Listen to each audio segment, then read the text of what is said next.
Hello Vietnam.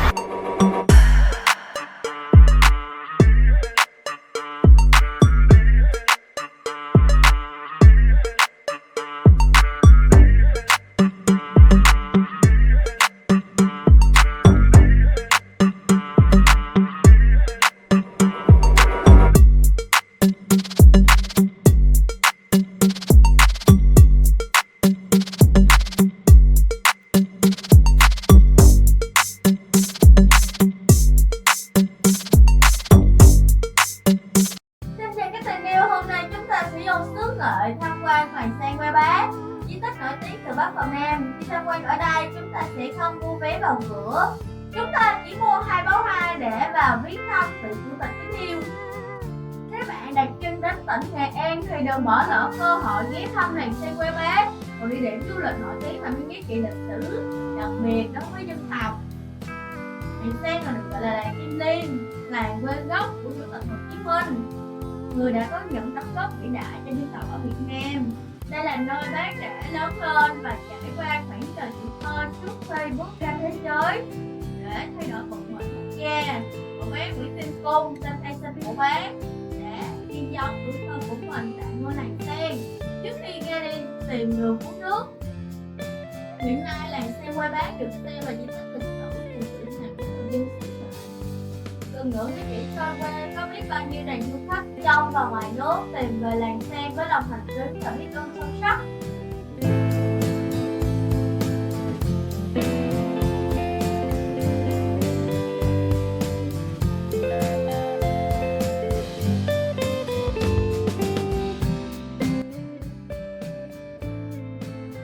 Đầu tiên, nhà mình sẽ đi dạo ao sen. Tên sen của làng được đặt theo tên loại hoa sen, một loại hoa truyền thống quan trọng và đặc biệt trong văn hóa ở Việt Nam. Xung quanh làng sen có rất nhiều cây sen được trồng trong hồ. Mỗi khi đến mùa sen nở, ngôi làng Bác Hồ như được bao phủ bởi hương thơm dịu dàng, tạo nên một không gian đầy hấp dẫn đến khách. Dạo qua làng sen, bạn sẽ được đắm mình trong những hình ảnh bình dị của quê hương, bao gồm đôi bờ chim rì rào trong đó, bụi râm bụi, bông rương, hoa câu và hoa bưởi không ngát, chiếc cốc và cây đa cổ thụ cũng tạo ra một bầu không khí yên bình và mát mẻ. Các bạn trở về với cảm giác thanh bình và truyền thống của ngôi làng Việt xưa. Nhà mình đi tham quan làng sen Quê Bác ngày Giáp Tết nên không có nhiều hoa sen. Nếu bạn đi đúng vào tháng 5 thì hoa sen sẽ nở, đầy hồ sẽ rất đẹp. Đây là nhà ông Vương Thầy Mỹ, hộ láng giềng của nhà cụ sinh sắc. Ông lập gia đình và có 7 người con, 3 người con trai, 4 người con gái. Cũng như những gia đình khác ở đình làng sen. Gia đình ông sống bằng nghề làm ruộng và có thêm nghề thợ mộc. Khi sống tại đây, gia đình ông vẫn thường sang nhà ông Phó Bản Nguyễn sinh sắc, uống nước chè xanh, chia sẻ ngọt bùi trong cuộc sống. Nhà này được phục dựng tại 2015. Mọi thứ vật dụng ở đây được lưu giữ để cho khách du lịch tham quan.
Là nhà ông Nguyễn Nhân Thai, cũng là hộ láng giềng nhà ông Nguyễn Sinh Sắc.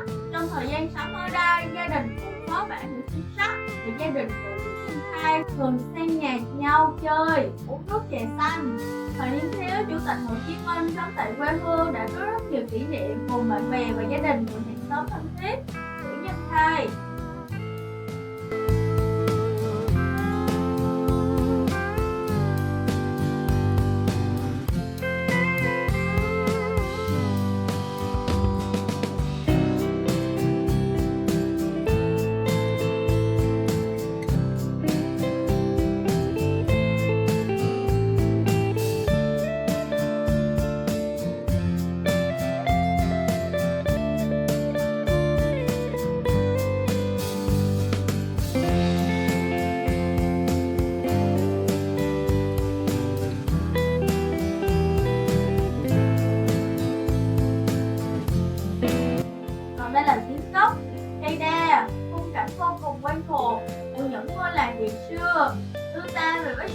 đi vào một mặt nước.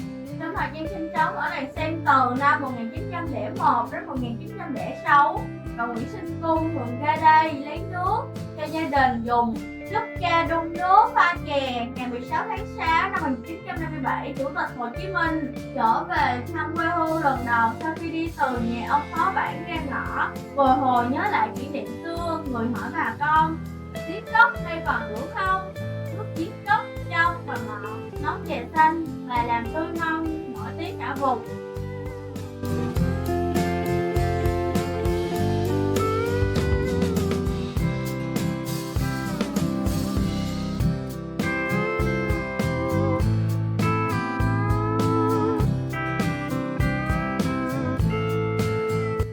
Và hình ảnh ngôi nhà được in trên tờ tiền 500k của Việt Nam này các bạn.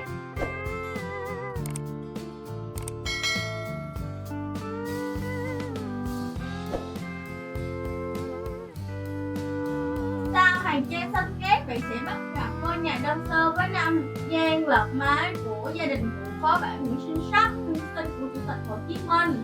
Ngôi nhà được dựng lên từ năm Tân Sửu 1901.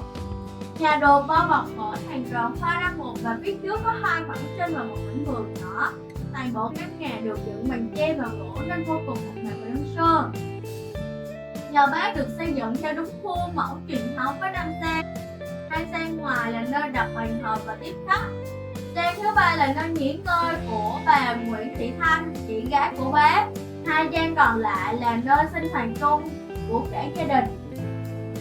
Trong này có những vật dụng dạng trị như bao căn nhà dân ở Việt Nam khác, như chiếc chõng tre, thành cổ, điện phát, chân sạc điện nước, vân vân. Tất cả những món đồ kỹ thuật này cho đến nay vẫn được sử dụng như vậy.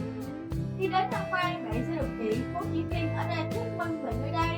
Tiếp cận xứ nghệ rất hay và tạo cho du khách rất nhiều cảm xúc khi đến đây biết. Ba tụi ta đã về quê ngoài chưa ạ?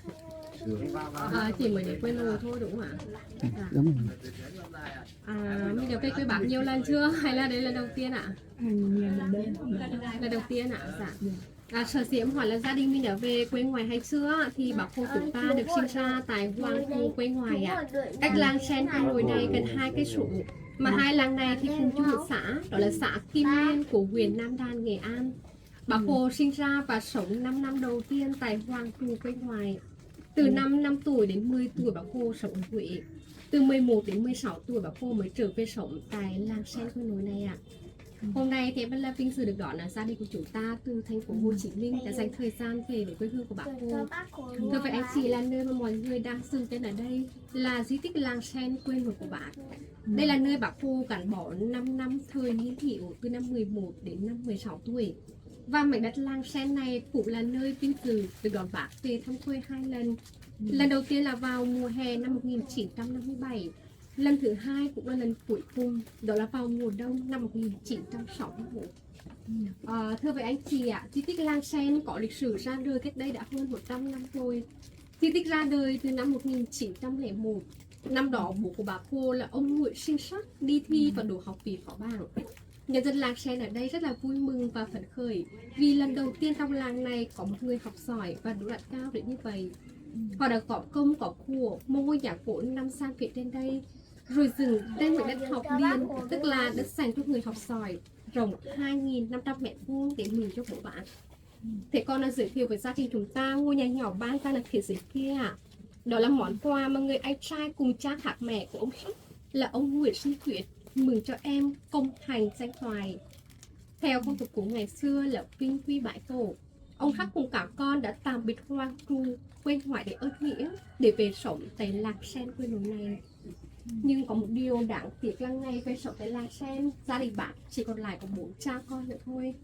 Bởi mẹ của bác, bà Hoàng Thị Loan đã mất tại Huế, còn em trai của bác là cậu Nguyễn Sinh Sinh cũng đã qua đời. Tâm tư tình cảm đầu tiên khi về đây, bố của bác Hồ đã dành trọn gian nhà thứ 2. Đây là gian trang trọng nhất để lập ban thờ vợ ạ.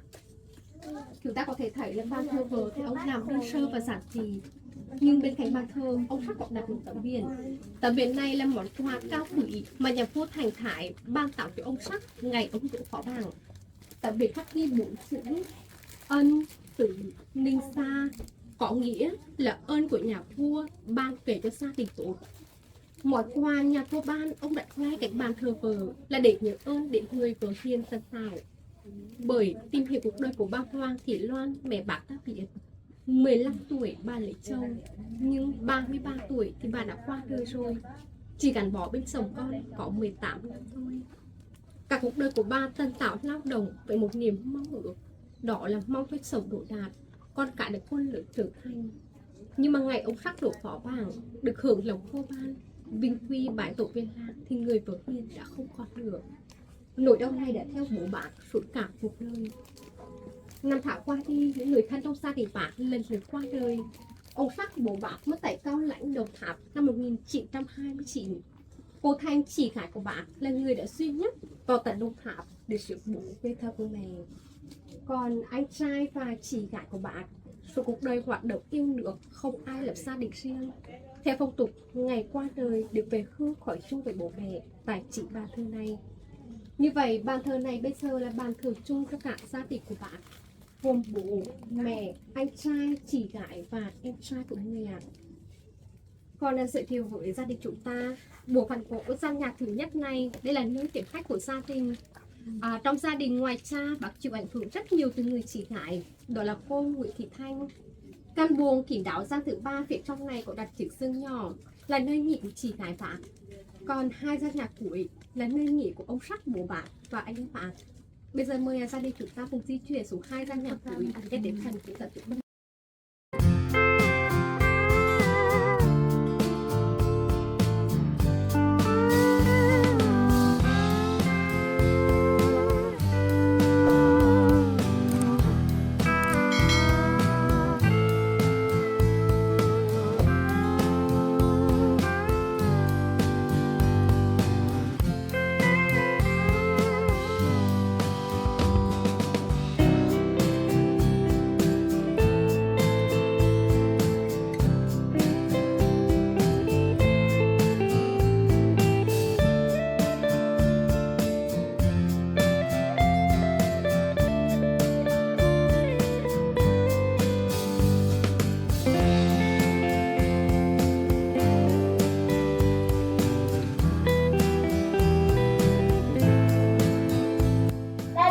Ông Hoàng Xuân Tiễn, thời gian sống với làng Sang Từ, năm 11 đến 16 tuổi.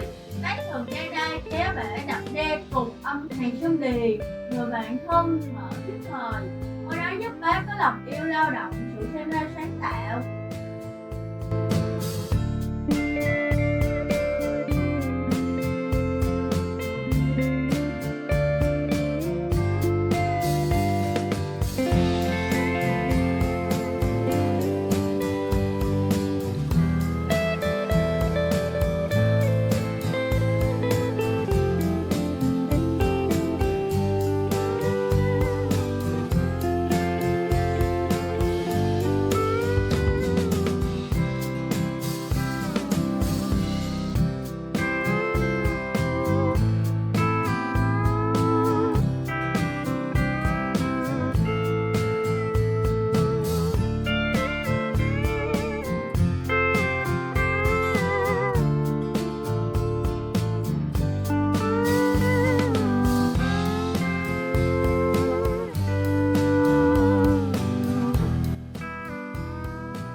Làng Sen qua Bác, các bạn có thể ghé thăm cụm di tích lịch sử cây đa, sông Một Động và đền thờ.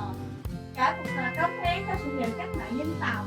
Bác chỉ về thăm quê 2 lần, năm 1957 và năm 1961. Cây đa, sông Vận Động, đền thề là những nơi bác cần ghé qua để trò chuyện với người dân.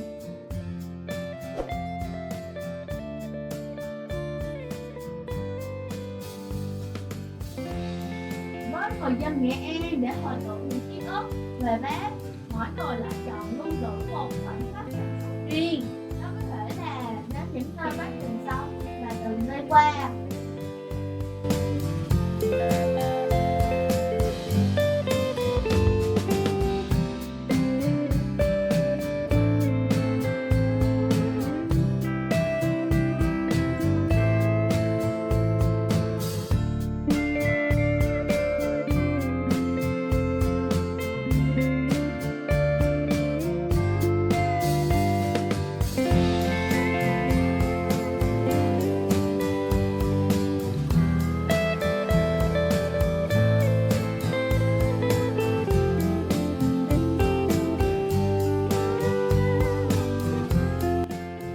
giờ nhà mình ra xem ao cá Bác Hồ. Mình thấy ở đây dưới mỗi gốc cây đều có thông tin về tên cây là gì, cũng như là năm trồng cây và do ai trồng.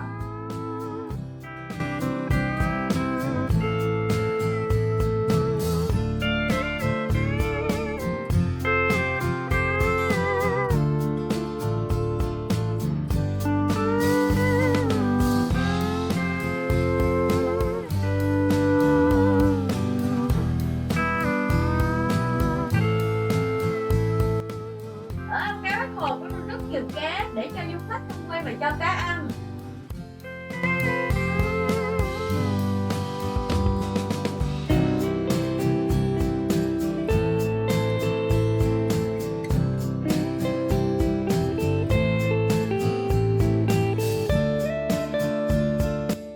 Ở đây có gian hàng bán dép lớn.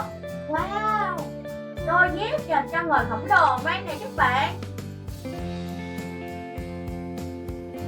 Bên trái là nhà hợp tác hữu nghị giữa hai nước Việt Nam và Lào.